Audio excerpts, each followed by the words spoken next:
एक अक्षय तृतीया के दिन से चारधाम यात्रा की शुरुआत हो जाती है।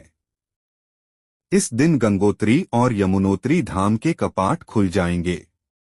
साथ ही इस दिन वृंदावन के बांके बिहारी जी के चरणों के दर्शन भी किए जाते हैं, जिनके दर्शन साल में केवल एक बार होते हैं। 2 अक्षय तृतीया के दिन दान करने का विशेष महत्व है। इस दिन दान करने से माता लक्ष्मी प्रसन्न होती हैं और जाने अनजाने किए गए पाप भी नष्ट हो जाते हैं। साथ ही अक्षय पुण्य की प्राप्ति होती है, अर्थात इस दिन आप जितना दान करेंगे उससे कई गुना आपके पुण्य में बढ़ोतरी होती है। 3 इस तिथि की गणना युगादि कालों से होती आ रही है। अक्षय तृतीया के दिन से ही त्रेतायुग का आरंभ माना जाता है।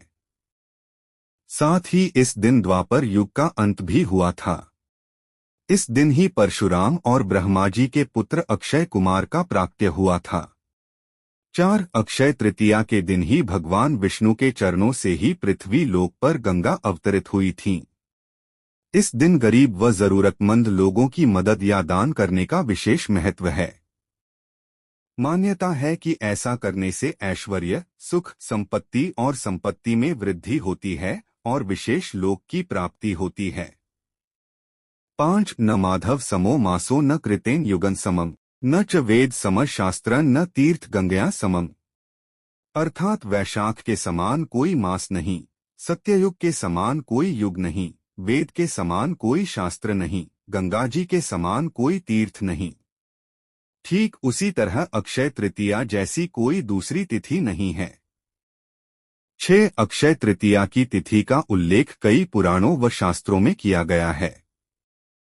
इस तिथि का जिक्र विष्णु धर्म सूत्र, भविष्य पुराण, मत्स्य पुराण, नारदीय पुराण आदि पुराण व शास्त्रों में मिलता है। 7 अक्षय तृतीया को स्वयंसिद्ध मुहूर्त कहा जाता है और इस दिन सूर्य अपनी उच्च राशि मेष और चंद्रमा अपनी उच्च राशि वृषभ में विराजमान रहते हैं। इस दिन पवित्र नदियों में स्नान करना, जप व ध्यान, दान आदि पुण्य कार्य करने के शुभ कर्म का फल कभी क्षय नहीं होता है। 8 अक्षय तृतीया का दिन खरीदारी का नहीं है। इस पर्व का व्यापारिक रूप दे दिया गया है और मूल उद्देश्य से दूर चले गए हैं। इस दिन पवित्र नदियों में स्नान, ध्यान, जप, दान आदि पुण्य कार्य करने का है। अगर आप खरीदारी करते हैं तो आपके संचित धन ही खर्च होता है।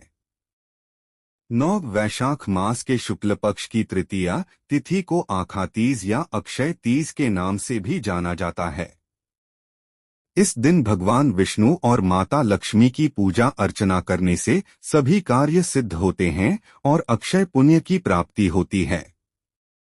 10 अक्षय तृतीया को लेकर मान्यता है कि इस दिन किए गए किसी भी शुभ कार्य का फल कई जन्मों तक मिलता है।